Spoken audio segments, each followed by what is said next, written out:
Tacky Talk time. State Representative Tacky Chan of Quincy is joining us for our first Tacky Talk of October 2023, Tacky. Hey, no, good to see you, Joe. And who knew it's October already? And it's a beautiful day this Thursday, actually, Thursday, October 5th. Yeah, we're actually having, summertime and fall, which is fine with me. Well, it's very much New England, right? We can't figure what's going to happen next. And actually, as you all know, I'm home today to do this call. And the windows are open and we're venting out the house. Yeah, it's a great time to do that because it's all going to fall off the cliff soon, I'm sure.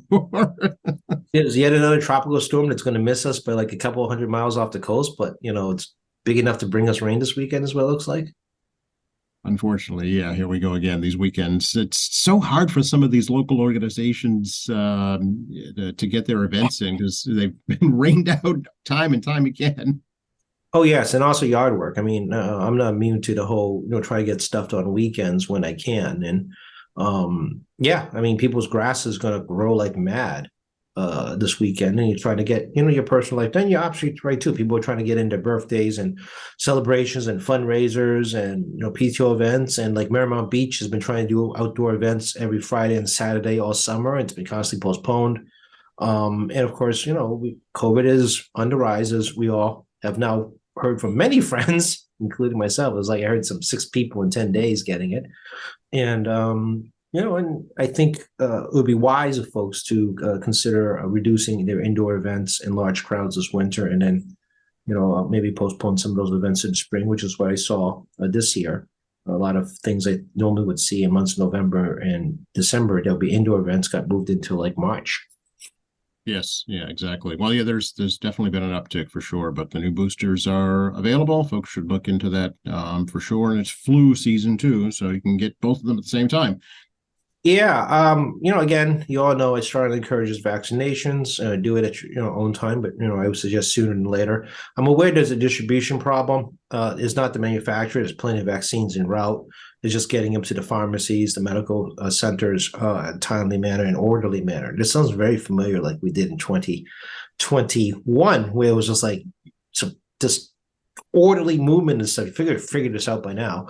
But you can go online on your CVS app, Walgreens app, go onto the internet. You can sign up for times and try to block in. There have been suggestions you do multiple times because even the pharmacies know that, when they run out, they either have to contact you or they just don't have time to contact you, and they just kind of move from block to block to block.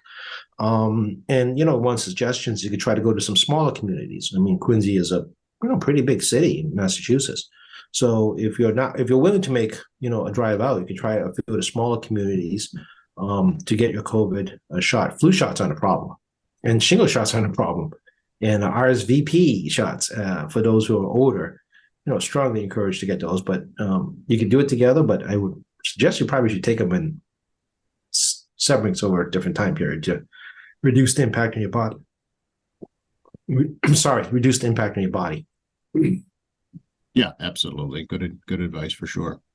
So since last we talked, it's been a couple of weeks. We have a new tax relief bill in place. Yeah, they gave us a 6-page fact sheet as part of this, and it's a very substantive tax relief bill. I've never seen one that does this much at one time. And personally speaking, people ask. I mean, I'm very happy that this really helps people in the city of Quincy. My constituents should benefit from everything in here. And I've been fighting for years on Beacon Hill to provide tax credits for people with kids, as well as people who take care of dependents, mostly senior citizens, as a person who takes care of his mom. I'm very familiar with that.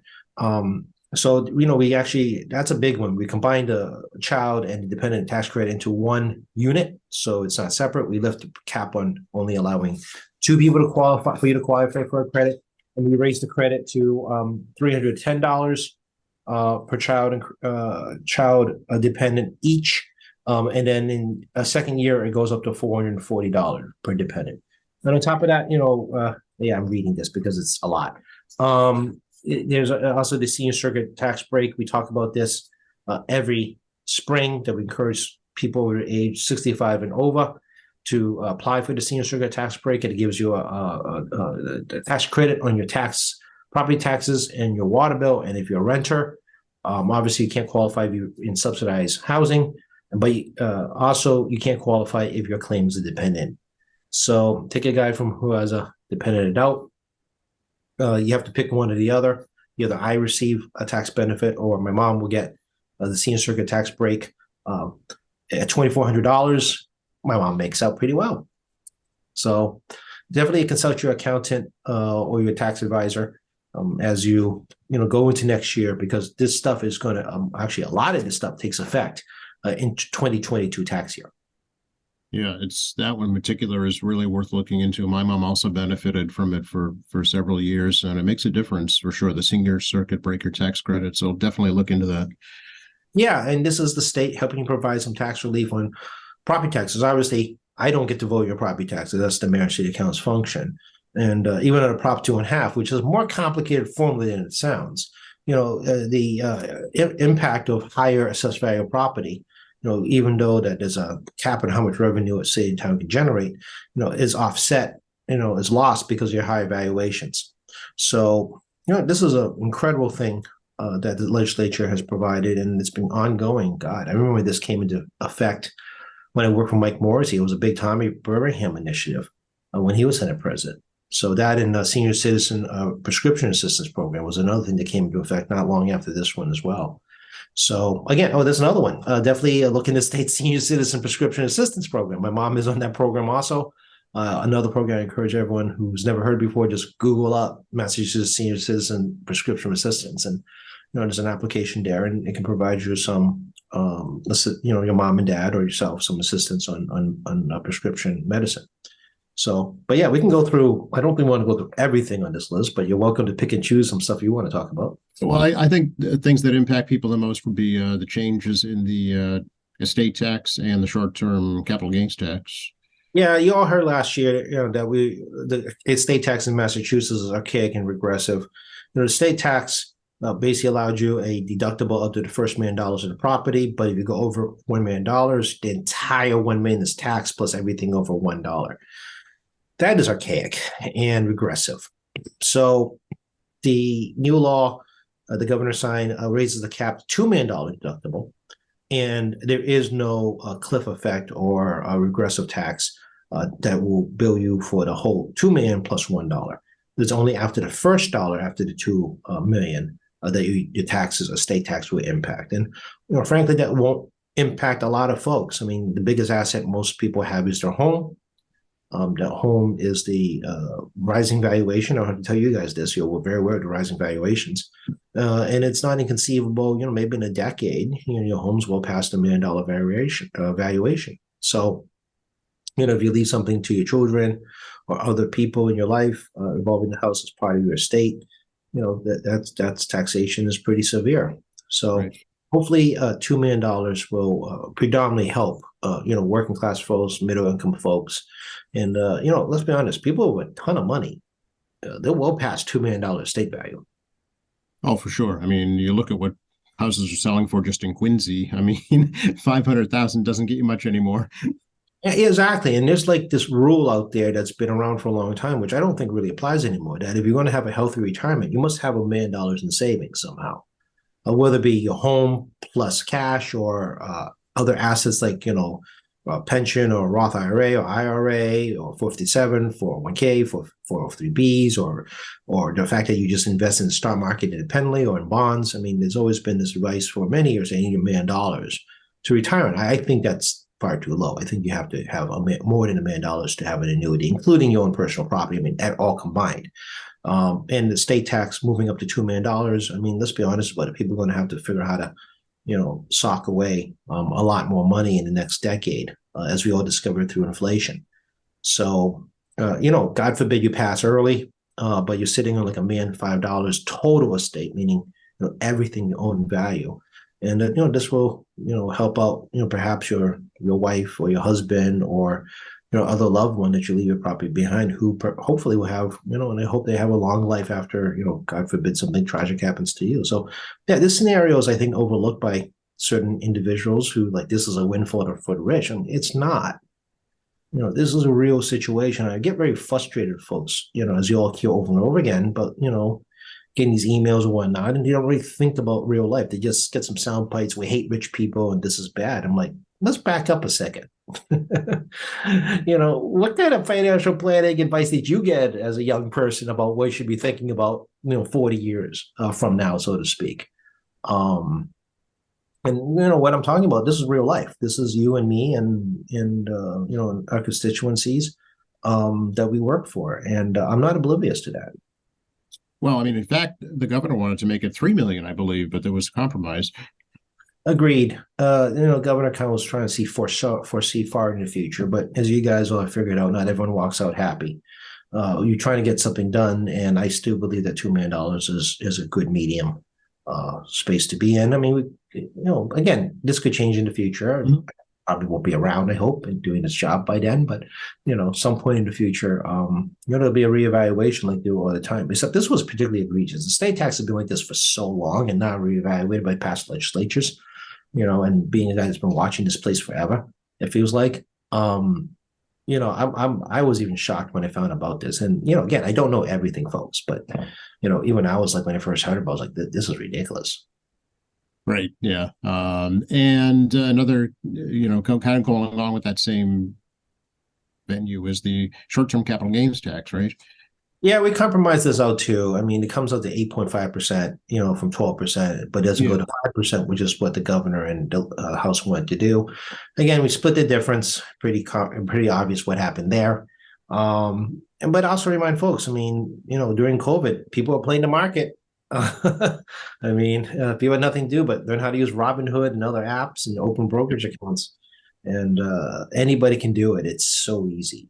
Do I encourage you to do this blindly? Absolutely not. You probably should get some professional advice, or you're going to have to read a lot of books. That's right. Or watch a lot of YouTube videos. Exactly. But the Fed Reserve, statistics show that, close to half the population in the United States has money invested in the market in one form or another. Some are deferred, some are retirement, but, people also put a little bit aside just to, invest in Microsoft, for example. I mean, there's plenty of folks that hear stories. Actually, the WGBH guys, the guys who donated money to WGBH was playing the market, for example. Oh, no kidding. Yeah, there's a story about those two brothers who donated all like $10 million of their. Oh, yes. Yep. They were playing the stock market the whole time. Interesting. I mean, and they're not rich people. They started off saving money as young men. Right. And they discovered, they enjoyed the stock market, and they were just building wealth over the course of the whole lifetime to $10 million. Yeah, well, I mean, years ago, that you invested in blue chip companies, right? GM, IBM, all the mainstays, Coca-Cola, stuff like that. Yeah, and the blue chips have changed, right? Today, it's Microsoft, it's Facebook/Meta.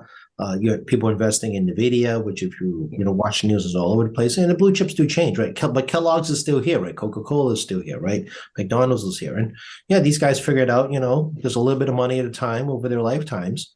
They were able to amass a good amount of money. They're not, CEOs of big companies. They're not preying on working class folks. Bernie Madoffs of the world. Yeah, I know.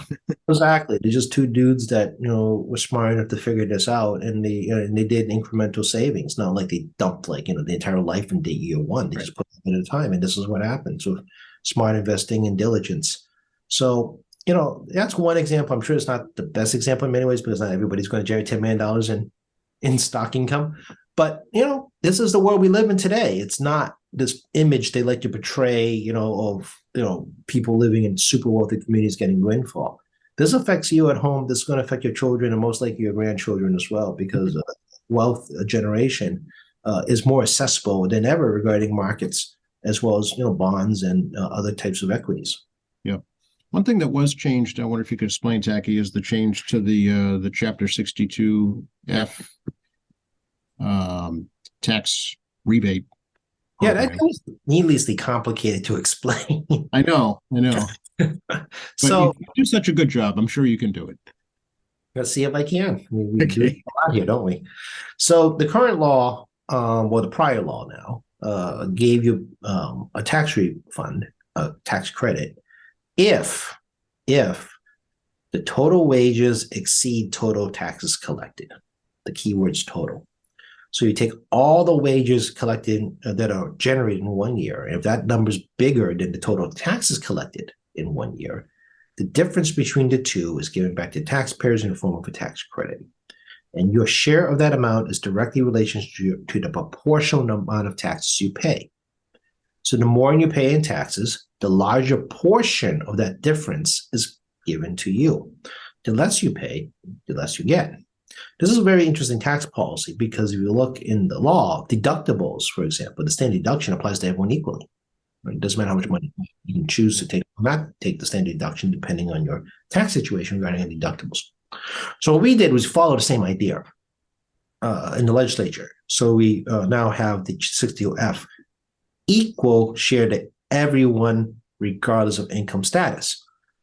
So if let's say there's $1 million in 60F tax credits available, then everybody in the state who's a taxpayer gets an equal share of that $1 million. Under the prior law, the ones with the highest tax burdens will get more of the $1 million example I provided, leaving the majority of us who pay a lower tax burden far, far less. And the ones who need it the most are the ones at the lower tax burden, not the highest tax burden, because there's a reason why you're at a higher tax burden. And I'm aware there are plenty of accountants and tax advisors that provide very good advice of how to maximize your tax benefits to try to reduce your tax burden. But the key word is tax burden, not taxes paid. Okay. So what does this mean in the end? It means that if you wrote to me opposing this and you make less than like $250,000 or $500,000 a year, you win, and you are fighting me on it. If you a person who makes a whole lot of money, well, you probably don't need that much money back. But people say it's an equity issue. Yeah, I get it, but equitable for whom? Right. And this is again, most of us who, oddly enough, including myself, are on a standard deduction. I do not have ability to create all this tax Schedule A deductions to lower my overall tax burden. Individuals who have greater means have the ability to afford people to use their tax burden of what they actually pay, not the payment of taxes, not the burden of taxes. So what they pay in taxes gets lower because of the means to figure it out. And some of us don't have a whole lot, take the standard deduction. So we treat everyone equally and they will equally benefit. Yeah. So I suspect that if this should happen, which happens it's like hitting the mega millions, it sounds like, because it's so rare. People in the middle class that pay taxes in particular are going to benefit the most. Yeah. Okay. Yeah, it's a good explanation. You did it. I knew you could do it. You'd be surprised the emails I get from folks, and I'm looking at where they live. I'm like, huh. So basically, you're telling me that you don't want to make out in this. Yeah. Well, I mean, like you said, you get it. That they should get back what they paid in, right? If they paid more, they should get back more. But the way you explain it to cut it evenly, just kind of levels the playing field. Absolutely. And it's not different from other tax policy we have. I mean, the deductions are equal benefit. The senior circuit breaker we talked about has a formula, but essentially creates equal benefit playing field for all taxpayers. Same thing with deductions about the children and dependent deduction we just talked about earlier. Again, it's a flat rate. It's equal. Doesn't matter who you are, where you are in the tax scale. You can do that. And again, we're a flat tax state. We're not the feds. They pay a 5% flat tax on income. So because it's not graduated in this flat tax, and you have a large ability to deduct, big surprise, your ability to reduce your tax burden shrinks, and then your actual tax payment is much lower. Right. You have sufficient means and whatnot to get a good tax accountant advisor to navigate you through the tax code. Seeing as we talk about money, let's talk about new piece of legislation regarding pay equity. Yeah, we passed a bill in the House that's on its way to the Senate. Paperwork should be there today in the Senate to require all employers that have 25 or more people to honestly publish how much they're going to pay you for that job, as opposed to putting nothing on there and you're surprised when you show up and you waste your time because you're going to be underpaid by 20%. And I'm sure some of you actually know what I'm talking about, right? That blank space, right?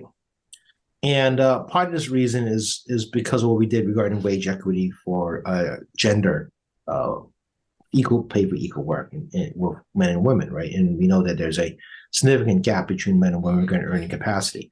Well, this is actually the next step in this, and what it does is that it has employers tell people this is what you're going to get paid, and this is what I'll pay, and it creates a equal playing field of knowledge of people seeking jobs to ensure that they're getting paid what they're worth in a competitive marketplace, and gives workers a chance to try to figure out, what they are valued in the marketplace. And by the way, you don't realize this. There is no law that prevents you from talking about your salary. People are very shy about it. It's a huge kind of like taboo in American culture. It really is. So you think about it. But there's no reason why you can't share that information, to be perfectly honest, whether an employee shares it with their employees or employees talk among themselves. But it's like a weird taboo. You have to give it a little bit of thought, right? But there's no law that says you can't do that. All we're doing is requiring that you should do it as an employer. And, particularly women and people of color are largely disparaged in the workplace regarding equal pay, regarding male counterparts. Yeah, particularly AAPI women, right? Absolutely. There's been more than one study out that, beyond just Black and Latinos, AAPI has to work 3 more months per year to even try to achieve the same salary level as a white male. And you go into data disaggregation, my favorite data equity issue. Certain marginalized populations, such as the Hmong and Nepalese, and many Cambodians and many others, actually even face an even wider gap. And you all know, I'm chair of the House Asian Caucus these days. But it was also important as part of the conversation. And I was a little surprised a little bit by yesterday's debate that no one brought it up, given the fact that, it's part of the research committee. But be as it may, I'm aware of it, and now you're all aware of the fact that AIPI is largely marginalized in pay equity, especially women. And this will help as part of equal pay for equal work, plus greater disclosure of the pay structure, will help people make better decisions and fight for a stronger salary, or you go walk with your pocketbook because you want a better paycheck, and you definitely should. No, I mean, I think of it, you hire a contractor to do work in your house. You get a contract, you get a set price, you know what you're going to pay for the work that you're going to receive. Why should it be different? You're in basically a contract with an employer, right? Well, it's like, yeah, right. It's an RFP, right? You want a contractor. Your advice is always get 3 bids, unless you got a buddy that really promises ain't going to go bad on you. But you get 3 bids, and you should get that. Same thing in employment. You should always try to get the best value for your dollar. We talked a little bit earlier about saving for the future. Hopefully towards a retirement. That's just that should be part of your calculation life. And if you're doing identical work or near identical work in 2 different places and they're paying you a different wage, question's why. Right. You're being undervalued. And I've been in government my whole life. And I got a pay structure that is kind of weird because in the legislature, there's no such thing as equal pay for equal work. We all got equal pay, but you get equal pay more if you're a chairman because your workload goes up. Yeah. But don't even start me about that takes like a whole hour to explain the chairman pay structure. But we're tied to the medium house income of Massachusetts regarding our base pay. So when medium house income goes up, we go up. When it goes down, we go down. And I remind folks, I've gone down twice and level funded. So for 6 years or 3 terms, I was losing money. But you love your job so much, Tacky, that you stuck with it. Yes. I have, and obviously I got a lot of flack for last adjustment because wage inflation happened, and minimum house income also went up with wage inflation, and my pay went up with wage inflation. But I expect that will end at some point, and there will be a deflation. Right. Yeah, it's very hard to plan, I'm sure, when you're subject to the whims of the economy. It's every 2 years fixed pay rate, as I like to say. And yeah, we're subject to winds of the economy. So, I'm not wishing a recession. I'm not wishing anyone to lose their jobs. I'm not wishing you all to lose any money either. But, when you lose, I lose. When you win, I win. Yeah. It's similar to, employer-employee relationship, right? If your company's profitable, the thought is that will transfer to the employees. And you see that now with the massive union organization around the country, right? I mean, I know the economy's been all over the place. It has been very peculiar the last 3 years, but certain multinationals and even domestic companies have done pretty well in that Mhm. time period, and union workers were not getting the share of it because the contract was still in effect. Until the contract ended, they can't collectively bargain for a new contract, right? Right. So now that they're in a new collective bargaining situation, they want to get the benefits that was received by management regarding the pay benefits, as well as shareholders of stock, and they absolutely should. Our UAW strike, that thing's going to go on for a while. The Screen Actors Guild, AFTRA, SAG-AFTRA, got an email today. They're going to continue conversations tomorrow. Negotiation. Now that the writers' strike is pretty much over.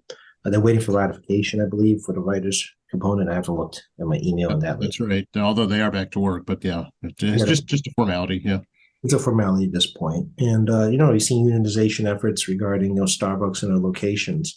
Again, I mean, companies in particular, they're making a lot of money, and the ability to share back in those profits, is pretty important. So we'll see how it all plays out. But um, uh, you know, low unemployment, strong economy generally benefits workers.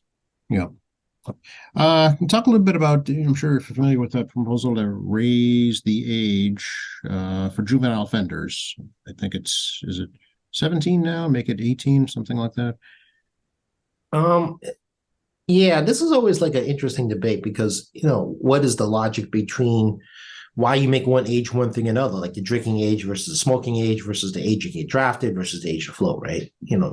All this stuff is done in a vacuum from each other. Like people always make these arguments that don't make sense to me because the decision of the age to vote had absolutely nothing of the conversation of the decision on the drinking age, which has nothing to conversation of when you were drafted in the military, when the draft was in effect. Right? People tend to correlate these things as one issue under the concept that policy was created as a uniform conversation. They're not. It was made in different decades and sometimes centuries, Right. all different. It's like the marrying age, right? We actually changed the marrying age to 18, which we had no marrying age, which probably made sense 200 years ago, but not today, right? So, Which shocked me actually when I found out about that. Yeah. yeah, same here. Same principle regarding juvenile age, right? What is a juvenile and how do you determine that is what we look at the science and medicine today versus what we saw 50 or 100 years ago. And this is kind of I'm not sure what the answer is because this is not my wheelhouse, folks. It's interesting. It'll be talked about. I'm sure it won't be changed right away, but I'm sure it'll be talked about a lot. I think it will because, I mean, I tell folks, more people have a chance to have higher education. In some ways, that kind of extends your time before going to the workforce, right?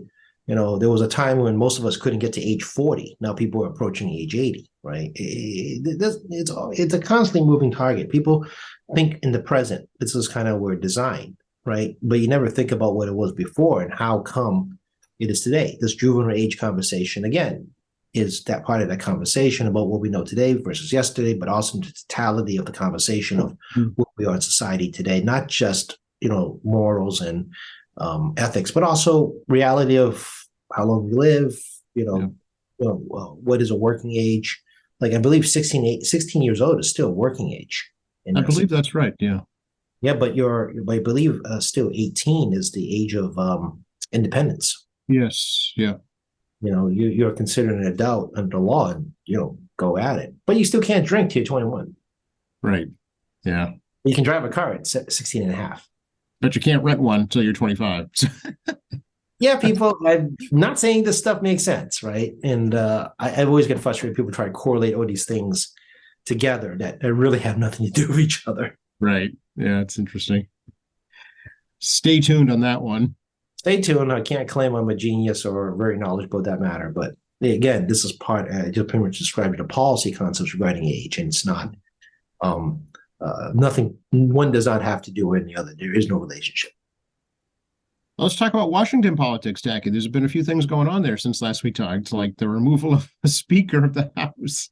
Well, I mean, remove a Speaker House for non-criminal reasons. Right.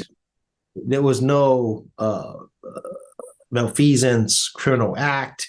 inappropriate behavior. None of that this time.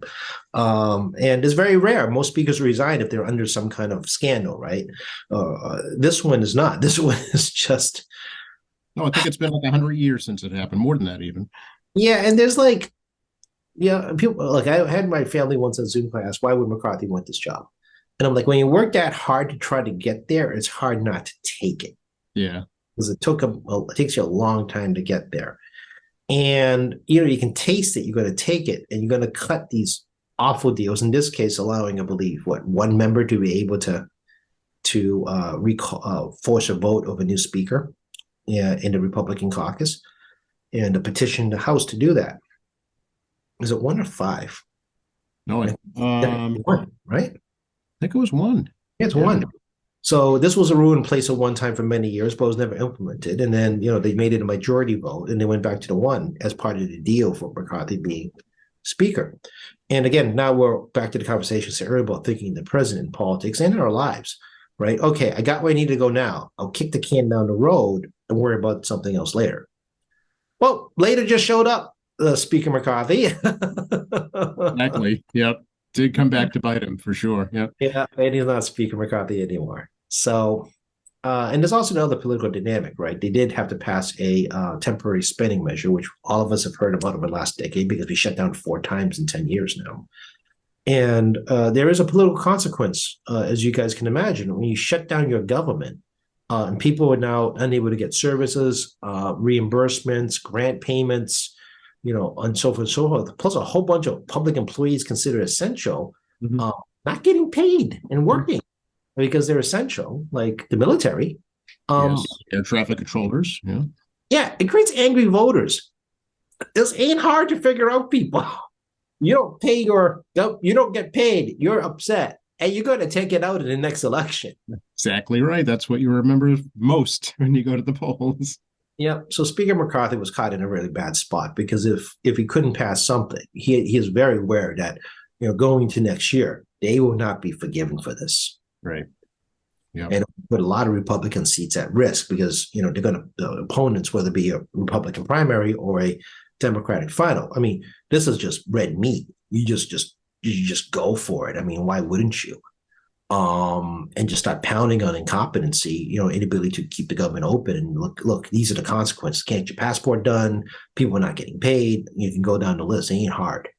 So he was in a bad spot. And it's unenviable because we're going to convince 8 odd members of his caucus to get to the majority, found himself in a bind and was forced to go to the minority party, Jeffries, the minority leader, to get the Democrats on board. And all but 1 Democrat voted in favor of it, recognizing the fact that that this needed to happen. And also he got embarrassed because the Senate, even though it's a very slim margin for the Democrats in the Senate by 1, they were able to come up with a bipartisan proposal and did get a supermajority vote on the Senate. So not get embarrassed by the Senate, we're able to get their act together. You got a president who's a Democrat that's like, come on, we're just going to blame you. And then you have members of your own party who doesn't care about the bigger party picture regarding elections next year, nor about what happens to people when you close the government. And then you got a minority party, Democrats, that's sitting in the wings like, we're not going to volunteer ourselves. You got to come ask us for our votes because you don't ask, you don't get. Right. No, exactly. Yeah. It got very, it's personal. It literally is. It's personal. Oh, it's very personal right now. I mean, I tend to treat myself as a professional and try not to get my feelings and my personal opinions because I have to work with everybody. But this got uber personal. And now where's leave them? Well, they have 2 people up that are trying to lobby their Republican caucus for those votes. Those 8 or so people are going to try to hold everyone hostage for who knows what this time. And, government is now paralyzed because one of the 3 branches or one of the 2 branches of the legislature is completely dysfunctional. Yep. And they can't not do anymore. And by the way, if you have a new speaker, it also shuffles down to leadership positions. And it also can result in shuffling chairmen and subcommittee chairs. Yes. Yeah. And I think November 17th is the next looming shutdown. Yeah, 45 days. Yeah. So, I mean, we're in high stakes drama. You all saw at the beginning of the year, McCarthy took like 14 votes, right into a weekend to make this work, cutting deals that result in his own downfall. Yeah. And you'll see if these new Republican candidates for Speaker will find themselves in a similar position of a small group of folks that will try to leverage that person for whatever, who knows, that can also orchestrate the downfall of that person's job. Again, you work hard to get there, and you kick the can down the road of I'll worry about that later, but later does happen. Yeah, it's true. It's disheartening, I think, for the average American to see this happening because people people just want to live their lives and have the government work for them. What's actually really shocking is the constituencies of these folks at home. I mean, right? I mean, obviously, my district is significantly smaller than any congressional district, most likely smaller. Maybe not in some, no, definitely smaller. I can't think of a state that would have a smaller than me.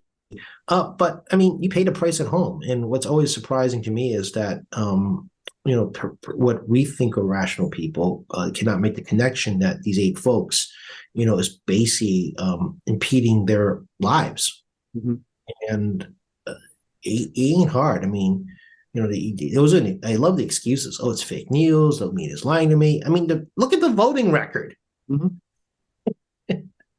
All you have to do. It's all public information. That's right. Yeah. Skip over everything else. Just go straight to the voting record. If you think that's fake, then clearly you don't have a congressperson. Or you're just oblivious to reality. Well, yeah. I mean, but this is where we live in today, and as a guy that's in elected politics, we just kind of have to navigate the best we can. I just don't know what to tell you. But I can tell you, we never shut the Massachusetts government in my lifetime observing this, and we've always had a balanced budget, and we've had made unsavory decisions before I was even elected regarding cuts, freezes on taxes. I've been furloughed twice as a government employee before I got elected, now we're very happy we're able to provide some tax relief that we can budget in, and also at the same time, paying. I'm not tooting my horn, obviously, paying for Chapter 70 increases that we voted on 2 years ago, right? More education money than ever is flowing to you at home for your school systems. Oh yeah, it's I think like 8 million more just in Quincy. Yeah, and I'll give you an example. C Street, has been some horrific deaths on C Street between Palmer and Crenshaw Drive, and I did get that money for the intersection improvements for Crenshaw Drive and C Street.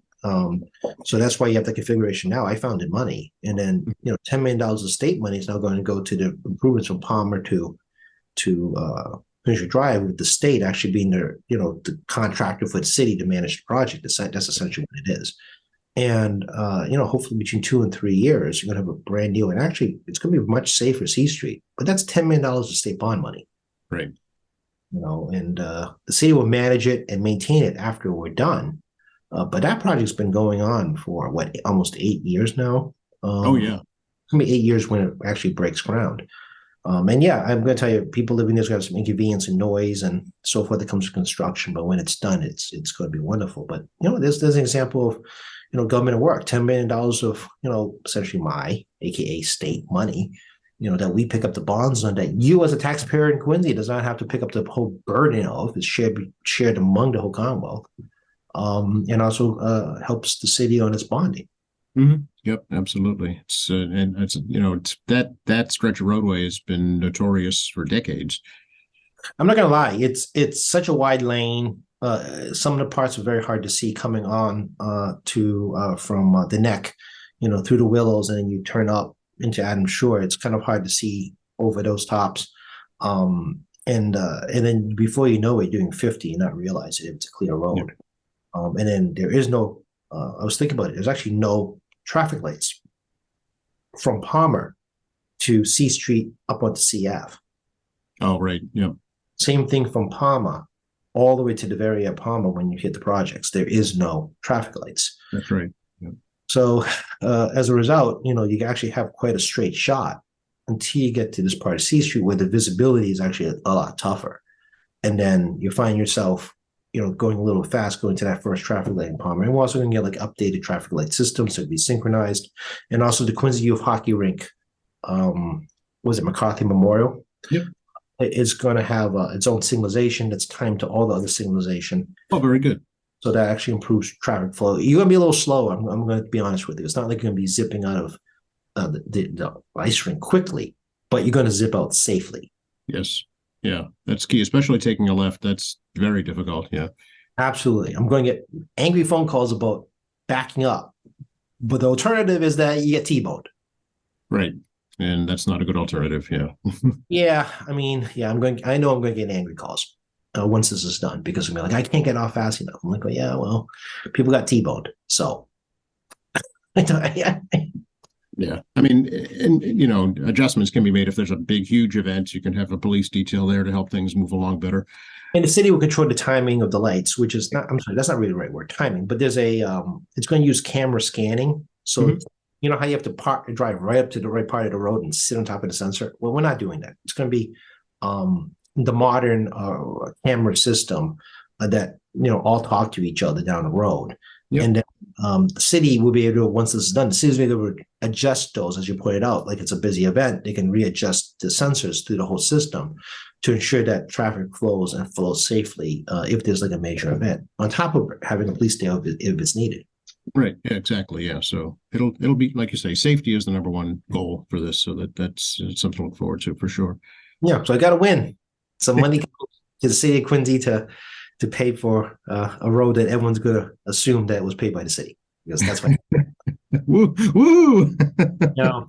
People forget quickly who worked to get that done, but story of my life. They did manage to get the cleanup of Wollaston Beach in finally after all the rain delays. In the morning before the skies opened, Yeah. I was at the Democratic State Committee convention, as I said, and it was not a great showing, I have to admit. There was maybe 20% of attendees, and they go up the night before, had dinner with Sakari Chow, the mayor of Lowell, first Cambodian mayor in the country, as well as Roddy Bong, my colleague in the House, and we had some great conversations what's going on in his city and economic development, the changing population. Obviously, we talk politics. Can't help but talk about campaigns and politics. But it was good to sit down with another leader in another city, particularly someone as a trailblazer in the United States, to be honest with you, a trailblazer in the U.S., being a mayor, Cambodian mayor. And, I remind folks, the only places you really find Cambodians elected are in Low and Lynn. Most of the country, they're not elected. Interesting. Yeah, I believe we're the only state legislature still that has Cambodians elected to the legislature. So, again, we're a pioneer in a different way. And, it's a city that's really becoming a majority city rapidly, the city of Lowell. And so anyway, it took an opportunity to, socialize in the little business and before the convention started next morning. And, I do see other people sometimes. He does venture out of his dining room, folks. It is not a real joke in the State House. Me leaving, my adventure is going to Braintree. That's like a tacky trip. Speaking of, I went to the first Mid-Autumn Festival in Braintree last weekend, and it was really great. Yeah, you may be wondering why it's in September. Well, I found out why. The name August Moon really shouldn't apply. It's not in August. That's absolutely correct. It's the harvest moon. If you're unaware, the Chinese calendar is a lunar calendar, and other Asian countries follow it too, Japan, Korea, Vietnam, and it follows the lunar cycle, which is about 28 days, not 30 days. So it's about 13 months-ish. They actually have to calculate a leap year component, but it's a leap moon component, for lack of a better term. And it follows the phases of the moon. So under the lunar calendar, it's generally sometime to mid-September to early October is when the harvest moon comes up.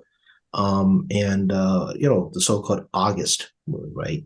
But for the sake of ease and weather, in the U.S., we've adopted August moon in the month of August for two very good reasons. One is simplicity.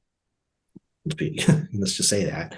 The second one is weather. To do an outdoor event in August, your odds are significantly higher of no rain than it is on other months, particularly the month of September and October, as we've all seen. It's kind of a hit and miss situation. And as you know, there is, in particular, a very large Chinese population that's migrated to the north part of Braintree on the Quincy border. And Asians continue to be the fastest growing demographic in Massachusetts, including in South Shore communities. So yes, a lot of folks from Quincy there actually. It was a very nice time for their first event. I think they had a really positive showing.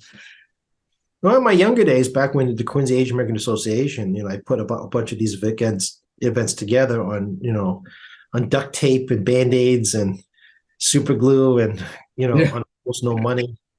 We actually found some photos from 1998, I think, when I was still organizing these, and they're all analog, right? They're 4x6 photos, and I was just reminiscing. One I was much heavier, which actually was kind of funny. And the hair is still the same. And I'm starting to hit that age where I'm kind of like, my memory starts to go a little bit. No. And it was just kind of funny looking at these old photos, like, wow, things I've done in the past that not necessarily the first just to do it, but also on certain things, like, first one to run a festival on the street. I actually Mhm. closed Billings Road twice, actually, Hmm. to put a festival together, but also, the amount of time and effort went into it. And as again, keep saying over and over again on every podcast. I mean, think only in the present, but forget there was a past that got us here. Had to start somewhere. That's right. I'm becoming the past pretty quick, folks. Mortality setting in on tacky. Oh, if you're feeling that, then I am just like dust. What's come up in your committee that we need to know about? Well, we're actually cleaning up at this point. Me and my co-chair had agreed to do the vast majority of the 250 plus bills before August 1st, which we did, which is why you probably saw me exhausted quite a bit as we just try to rapid fire a whole ton of hearings basically from the month of April straight into the end of July. It turned me a good idea, despite the stress levels, because it clears up the fall for late file bills. Bills are filed not timely with the legislature. We still hear those, and we did the Boston liquor license bill on Monday, which you probably read in the papers. And you're welcome to watch the video. I encourage you to watch the video. Actually, it's actually an interesting technique on committee management and hearing management, and you can see how I manage. Actually, quite a controversial and more complex hearing than some of the other ones you see at malegislature.gov. Look under events. Consumer Protection Professional Relationship Committee. And you're going to find out it's, not scripted. This stuff is like, you got to figure it out on the fly, how you got to manage this. So if you want to see me try to navigate an intricate situation, you're more than welcome to watch how I work. But again, it's not scripted. You have to figure this out as you go along. And the 16th, they're going to have another hearing plus executive session to try to move out another set of maybe 25-ish, give or take, bills, and a little bit of negotiation. There's some work the staff is doing to final prep on amendments and adjustments to get the language correct, but we're going to try and get the executive session out. My preference, again, is always try to do this on video, make sure it's a public viewing, and try to encourage committee members. If there's more late file bills, if we get a large volume, then I'll do another hearing in November. If it's not large volume, there's no urgency, we're going to come back in January. In the interim, I got a chance to work on issues such as data privacy. Again, this is my third run at this. A little more intricate, a lot of different moving parts regarding consumers, health, location. It's more engaging. It's taking a lot of time to understand. Ticket reselling is another one that we're moving forward on. We're talking about this for a long time. COVID has really changed my outlook on a lot of things, on how things work, because things changed in COVID. And some of those changes are here permanently, and some of this stuff is really like, oh, well, we got to do something. We got to change how we operate. Still processing many of these little home rule petitions, that we get through for small amounts of liquor licenses. And then what else is there? There's a lot of stuff in committee that I'm trying to navigate through. Auto franchising. As you heard from my last podcast I was in, Columbus, Ohio, visiting car plants and learning about electric vehicles. Let's see if the speaker puts me on the climate change conference committee again this spring, because there'll be another climate change bill. So I got some stuff on competitive supply, energy, electric vehicle stuff, not on committee, but other places, and still working with trying to get some bills out of committee by the deadline in February, such as mandatory elder abuse reporting. Had a nice chair, Tom Stanley from Waltham. Not like I have a solution for this, but I mean, we do this for people with disabilities and children. People that identify abuse have to report. Why don't we do this for elders? It's another vulnerable population. OSHA requirements, private sector folks are not required to do OSHA requirements. Public sector contracts do. Want to get some equalization there. That's a conversation I'm still have ongoing with Chair Cutler from Pembroke. Josh Culler runs labor and workforce. What else is there? I got a lot of bills floating around. My staff is helping keep track of. So Thank goodness for your staff. yeah, as you can tell, I juggle a lot in my head, and there's a lot of smaller issues that I juggle around too. Right there, there's a bill regarding changing, updating. Excuse me, not changing, updating equestrian licensing on riding. Okay. Yeah, I'm not gonna pretend I know all about that stuff yet. But still learning as I go along. But there's actually an interest from the Mass Agricultural folks, the state agricultural agency about this needs to be updated. So Okay. See, things you don't even think about. That's what you get on this podcast. yeah, I do have a lot of small but complex issues that honestly low probability affects you, but it's very important to somebody else in the Commonwealth. Right. Yep. If we do have something that we have to talk about with you, how do we do that, Jackie? Oh, just call Joe. No, don't do that. You got a problem? Call Joe first. Then I'll relay it to Tacky. Actually, a quick funny story. I mean, I did actually a little podcast interview with a high school student from Texas who actually found us through this podcast. No kidding. And I won't give away identity, but the individual was very kind and a junior in high school in Texas and Chinese American, and want to talk about someone in politics is also Chinese, and found us, somehow found me, which is interesting, and found this podcast. And even though not a Massachusetts resident, really enjoyed listening and talking about just what we do here, which is very food flowing and hopefully educational. So it's amazing to reach, Joe. Oh, that's nice to hear. I'm glad we're inspiring the next generation. Yeah, and again, the internet, you can get around the world. So, Absolutely. so again, if you got a problem, call Joe. QATV, where he lives. But obviously the office is open, room 42 at the State House. Had some actually constituents from North Quincy High talk about substance abuse usage, particularly alcohol, with me actually this week. And actually tomorrow's Korea Day. I have to go to State House to celebrate as part of October Korean Foundation Day. But events are open, so come visit. Room 42, the office is staffed. 617-722-2370, 617-722-2370 is the phone number.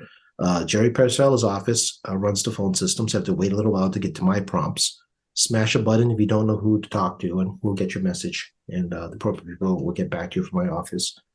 Email tackey.chan@mahouse.gov, tacky.chan@mahouse.gov. I do receive not just your email, but the planet, as well as all the committee testimony. So I do sort through it. Thankfully, I'm in a bit of a quiet period, so I'm actually catching emails faster. At Tacky Chan on X. Yeah, I'm still adjusting. Is the Twitter account. We do some social media, some press releases, work with our colleagues, Bruce Ayers, Speaker Mariano, and John Keenan, doing press releases there, as well as our State Representative Tacky Chan Facebook. And of course, emulature.gov I mentioned earlier is the official state website. You're welcome to find your own bills or other contacts for committees and watching hearings if you really want to. And obviously we have tackychan.org, which is a resource page. So, we do have quite a bit of a online presence, but also we're back in person. Excellent. Thank you so much, Jackie. Always a pleasure. Always, Joe. Catch you the next day.